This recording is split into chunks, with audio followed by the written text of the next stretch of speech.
Assalamualaikum warahmatullahi wabarakatuh. Selamat pagi teman-teman. Jumpa lagi dengan saya di channel ini. Salam sehat, salam sejahtera untuk semua. Dalam proses penggilingan padi, hal yang penting untuk diperhatikan yaitu hasil rendemen ya dari penggilingan padi.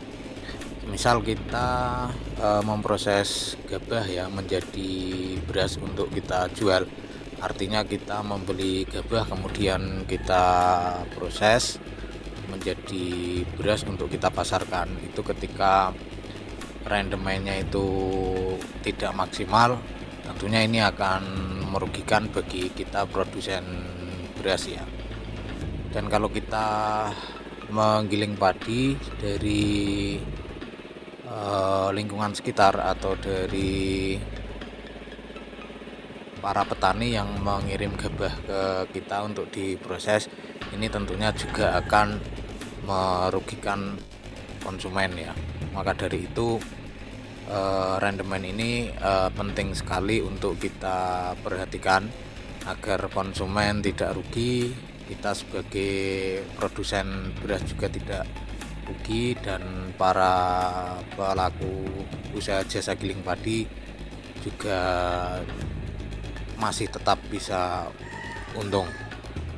Nah, untuk menjaga rendemen agar tetap bagus ya,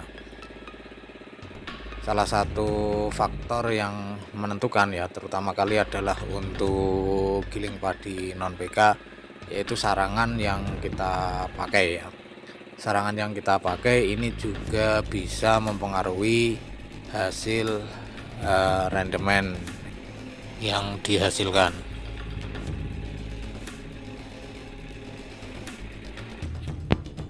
Untuk giling padi non PK ya yang tidak menggunakan pecah kulit, untuk menjaga rendemen agar tetap bagus, rendemennya tetap tinggi, saya menggunakan saringan yang halus.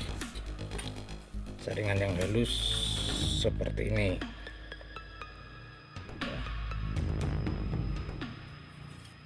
Ini adalah saringan yang halus dan ini adalah saringan yang kasar ya. Nah, perbedaannya yaitu pada lubang pesonya. Untuk yang kasar itu lebih besar seperti ini, lebih lebar. Kalau yang halus itu lubang pesonya lebih sempit ya.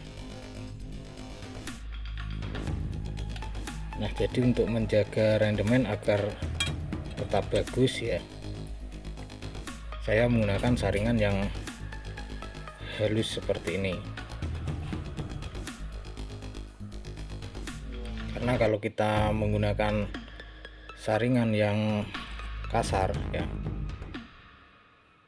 itu beras patahan itu akan keluar lewat celah ya, lewat celah. Jadi bekatulnya itu akan sangat banyak sekali menirnya.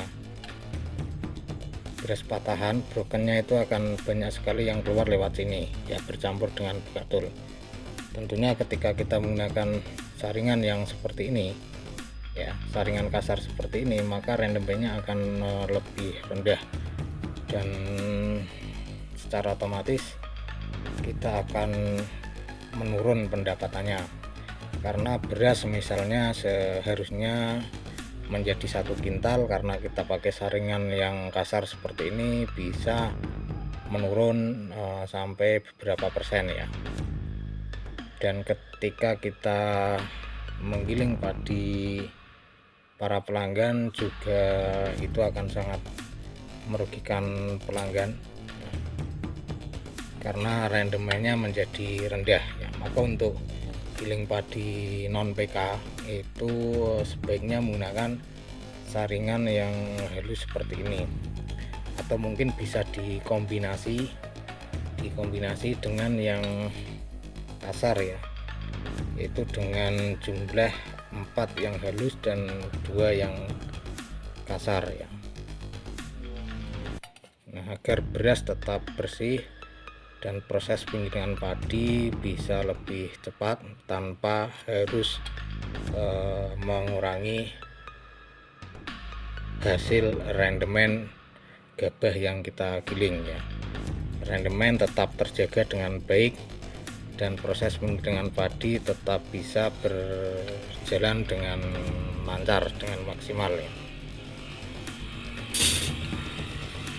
Karena ini adalah giling padi non PK. Kalau giling padi dengan menggunakan pecah kulit, kita bisa menggunakan saringan yang kasar seperti ini, semuanya tidak masalah. Karena sebelum gabah itu masuk ke ruang poles, itu sudah kita pecah terlebih dahulu kulit gabahnya ya, sehingga di dalam ruang sosok itu ketika gabah kita masukkan tidak tergerus terlalu keras ya, sehingga rendemennya meskipun dengan menggunakan saringan yang kasar untuk giling padi yang menggunakan pecah kulit, rendemennya tetap bisa terjaga dengan baik ya.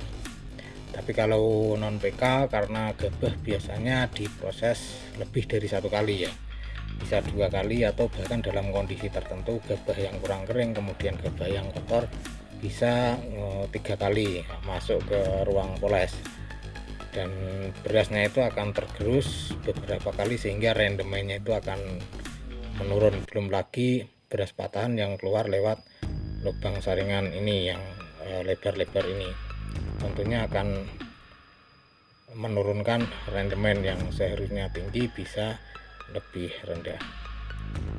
Nah, oke teman-teman, jadi demikian untuk giling padi non PK ya, agar rendemen tetap terjaga dengan baik ya, kita bisa menggunakan saringan yang halus seperti ini.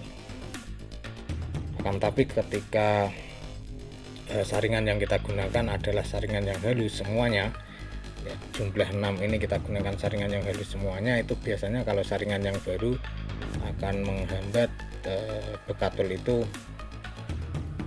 keluar lewat celah ini dengan lancar, karena ini kecil-kecil lubangnya ya. Nah, jadi berasnya itu bisa kotor. Jadi untuk mensiasatinya biasanya saya menggunakan 4 yang halus dan 2 yang kasar ya, 4 yang halus 2 yang kasar. Oke teman-teman, terima kasih telah menonton video ini, semoga bermanfaat. Sampai ketemu lagi ya. Wassalamualaikum warahmatullahi wabarakatuh.